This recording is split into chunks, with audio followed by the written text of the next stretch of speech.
ces mesures alors? On est passé au stade 3. Stade 2, stade 3, stade machin, stade 2, ça c'est du bousin, ça. Hein. Moi, vous savez, ce que je vois, c'est les malades, c'est la réalité de l'activité hospitalière, c'est la pratique, etc. Déjà, on a un problème. C'est que le soi-disant conseil scientifique, il est particulier. Parce que qu'est-ce que c'est que cette maladie? C'est une pneumonie. Une pneumonie, ça touche le poumon, une maladie du poumon.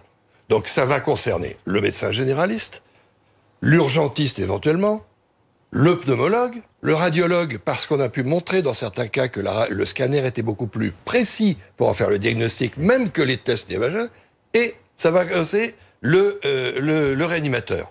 Qu'est-ce qu'il y a dans ce comité scientifique? Il y a un généraliste, une réanimatrice, et à la place, 3 infectiologues spécialistes du sida et de la fièvre d'Ebola, plus un président qui est également immunologiste. Et quel rapport il y a? Rien du tout. Par exemple, prends un exemple. Ce conseil d'experts, vous le remettez en cause? Ah ben complètement, oui. Il est très bien pour faire le sida et l'Ebola. Mais pour ça, je veux pas le rapport. Par exemple, un autre élément, c'est une pandémie. Les pandémies, il y en a eu plein dans l'histoire. Qui est-ce qui connaît ça? Les historiens de la médecine. Qu'est-ce qu'on nous donne? Une anthropologue sûrement très compétente, spécialisée dans les violences sexuelles et la gouvernance de l'ONU. Elle est sûrement très intéressante. Elle a fait un petit article dans le Lancet, là, qui vient de publier sur comment on se base avec les fake news en cas de pandémie. Mais où on est, là? L'atmosphère n'est pas du tout là-dedans. La preuve, d'ailleurs, on ne sait... Prenons un exemple simple.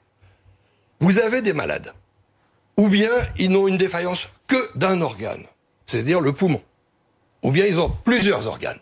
S'ils ont plusieurs organes, parce qu'ils ont d'autres pathologies, ils vont en réanimation. S'ils n'ont qu'un seul organe, ils n'ont pas besoin d'aller en réanimation. Ils relèvent des soins intensifs de pneumologie. Quand il n'y a pas de soins intensifs de pneumologie, qu'est-ce qu'on doit avoir?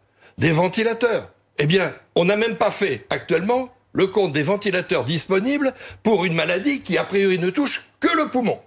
Mais ça, c'est pourquoi? Parce que c'est des gens qui n'ont aucune expérience de ça, puis c'est tout. Emmanuel Macron serait mal conseillé. Emmanuel Macron serait mal conseillé. Emmanuel Macron serait mal conseillé.